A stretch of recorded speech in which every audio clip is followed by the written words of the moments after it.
इस बीच जमीन के अंदर छिपी चीजों की खोज करने वाली पोलैंड की संस्था सिलेसियन ब्रिज फाउंडेशन ने दावा किया कि उसने हिटलर के गुप्त खजाने का पता लगा लिया।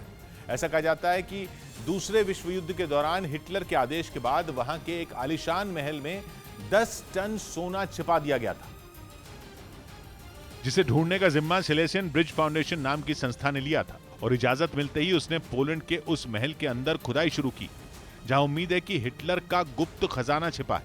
इस दौरान खोज करने वाले लोगों को एक लोहे का बर्तन मिला। दावा है कि इस लोहे के बर्तन में दूसरे विश्व युद्ध के दौरान लूटा गया खजाना हो सकता है। यह बर्तन जमीन से 10 फीट नीचे है। इसकी लंबाई करीब 5 फीट है। बताया गया कि जिस महल के अंदर पिछले साल से खुदाई हो रही है उसे दूसरे विश्व युद्ध के दौरान हिटलर की सेना ने इस्तेमाल किया था। इतना ही नहीं, दावा तो यह भी है कि खुदाई में बेशकीमती सामान के साथ हिटलर का 10 टन सोना भी मिल सकता है।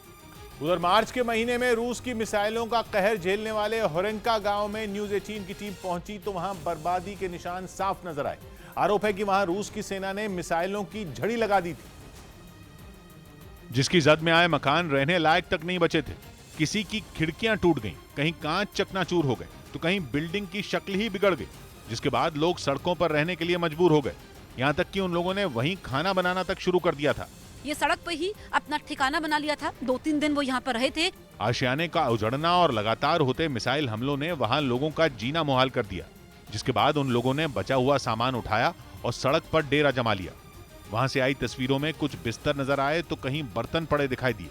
कुछ ने रेफ्रिजरेटर की ग्रिल पर खाना बनाया तो किसी ने कार के टायर को टेबल की तरह इस्तेमाल किया। घर तो घर, रूस ने बाहर रखे सामान तक को नहीं बख्शा। हालांकि वहां फंसे लोगों को 2-3 दिन बाद निकाल लिया गया, लेकिन करीब 2 महीने बाद भी इलाके की सूरत जस की तस नजर आई।